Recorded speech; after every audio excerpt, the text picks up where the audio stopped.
Now, the other day I was live and people were saying, I got to ask you this. So, Larry, you says that this is someone said that you said this in your show, and maybe you said it a different way or something. But you expect Jauan Jennings to be traded this offseason, or there was a prediction. And the more I think about it, is yeah, he's kind of coming into a contract year, talking about players that they may not be able to keep next year because he's a free agent basically after this year. This is contract season. So if JJ plays good, you think they trade him? Is that a guy that you expect maybe to be traded? Well, he's such a leader in the room, and he's such a key player. I really love Jauan Jennings. He's made so many big catches. I'm just looking at there's a lot of people that think they're going to have to choose between Debo and Ayuk, Mm-hmm. right? Yeah. And I don't think they will. I think Debo and Ayuk, I think both are going to have big years this year. But I think there's a very good chance that, like, I'm looking at the receiver room, and I think they're going to keep five. I think Debo and Ayuk for sure. I think Danny Gray is going to make this team if he shows anything because he's got vertical speed. He opens up the field underneath.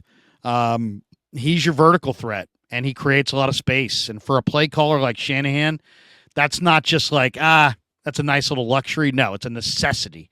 So Gray, I think, makes it. Okay. Then there's Ray McLeod. And Ray, I think, makes it. So that's four. And I think they're keeping five.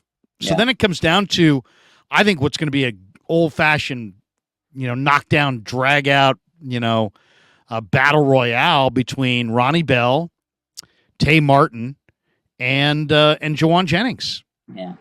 And I think Jennings right now has the upper hand, clearly, because Oh yeah. he's done it. But man, I mean, Tay Martin is big and he's got great ball skills, and he can really catch the football. He's gotten stronger. He looks pretty explosive. He's not going to run away from you. He doesn't separate. But man, if you're looking for a red zone guy with sure hands, I think he might have better hands than Jennings. Ooh, okay, okay, So, okay. and then Ronnie Bell's dad is a college wide receiver coach, and when you watch Ronnie Bell run routes, and he just looks like a 10-year vet. I mean, he looks very veteran like. So, if it comes right down to it, if you can save a few bucks and go with Ronnie Bell or Tay Martin, and I think especially now that you know, you've got Niner people in Houston, you got Niner people in Tennessee, you've got Mm, Niner people in Washington. There's you got Niner people in Miami. There's a lot of people who could be huge Jauan Jennings fans all around the league. I think we get down to the cut down, especially if Bell and Tay Martin and Jauan all play well this summer. I think none of those guys slips through waivers. mm, So then yeah, it's just a matter of, well, wait a second, can you trade one of those guys for a day three pick? And yeah, I could definitely, if you told me fast forward a month and now it's August 19th and they all look good in camp, I could see, Rand Carthon calling John Lynch and saying, hey, we'll give you a 6th-round pick for Jauan Jennings. Absolutely, I could. And I yeah. think if Ronnie Bell and Tay Martin are on the same level as Jauan, because Juwan's in his last year with the Niners. I don't think there's any question about it. It would take an extraordinary performance from Jauan Jennings to get the Niners to re-up him before free agency. So I don't know if I see that.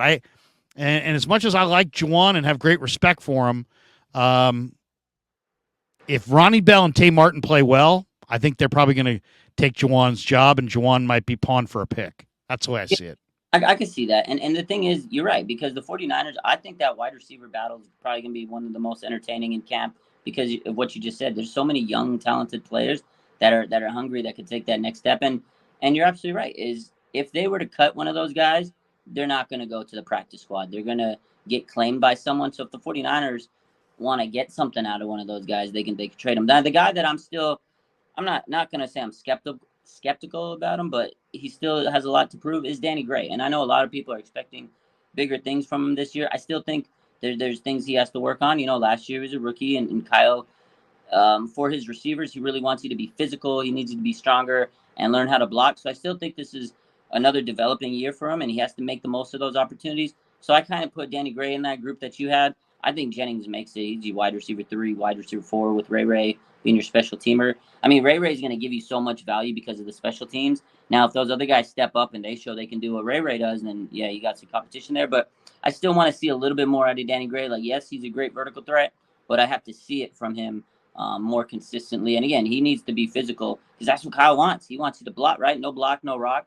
So I don't know. I still think Danny Gray has a lot to prove, but Well, overall, he only had one catch, right? I think yeah, there's no doubt he's got a lot to prove. yeah. But I just think when you look at what he does, 187 says Gray's gone. Oh, that's way premature. No, I'm just saying, you never know, man. Like, no, I hear you. I don't think people realize, if you watch the All 22 and you watch a team that has a vertical threat and you see what the impact of that is on the coverage, and you see the way teams defend teams that have a receiver that can run by them. Heck, have you watched the Netflix thing, the football, the quarterbacks? Yeah, that's great. Good stuff. Did you see the episode 3 or 4 when Mahomes was like, "Hey, Gibson came firing up, and I decided I was going over the top"? Yep, I saw that. Well, I mean that's a perfect example. Now I didn't blame the Niners for the way they defended Mahomes. I kind of agreed with it, right? You got to pick your poison. You're going to play a loose shell and let him complete passes underneath all day and keep your defense on the field, or you're going to challenge him and play aggressively and bring your safeties up and dare him to throw it over the top of your head. But once he saw that, I think he was like, whoa, everybody else plays us this way. The Niners are playing us that way, and we're going to take some shots down the field. Yeah. Okay, but if you don't have a vertical threat receiver, it's hard to do that. And that's the one thing. The Danny Gray is a vertical threat wide receiver. He ran 4.33, but if you look at the way he runs, he plays more like a 4.25 guy. I mean, he's a burner. He's major burner. And it just creates more room. And if you watch the All 22, you can see all that room. And I just think that you've got Kittle, Ayuk, Debo, McCaffrey. You've got the majority of your weapons are operating in the short and intermediate.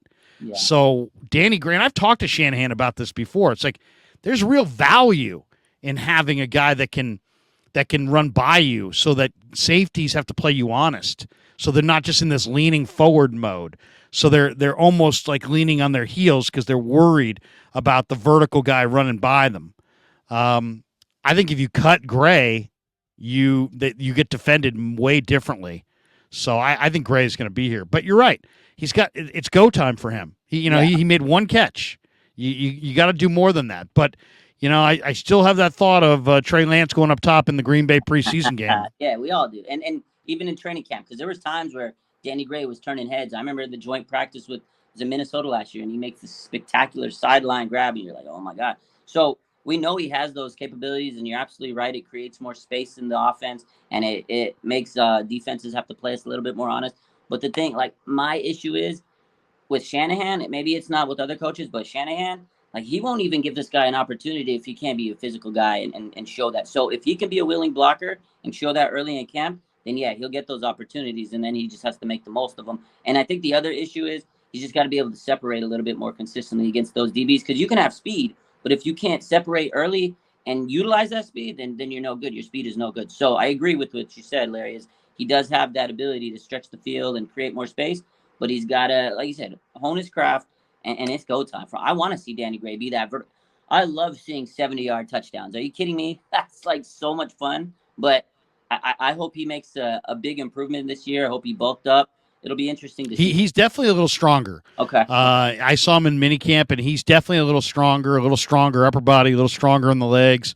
Yeah, but I like Danny Gray, and I'm expecting Danny Gray to be a major bust out guy for the Niners this summer.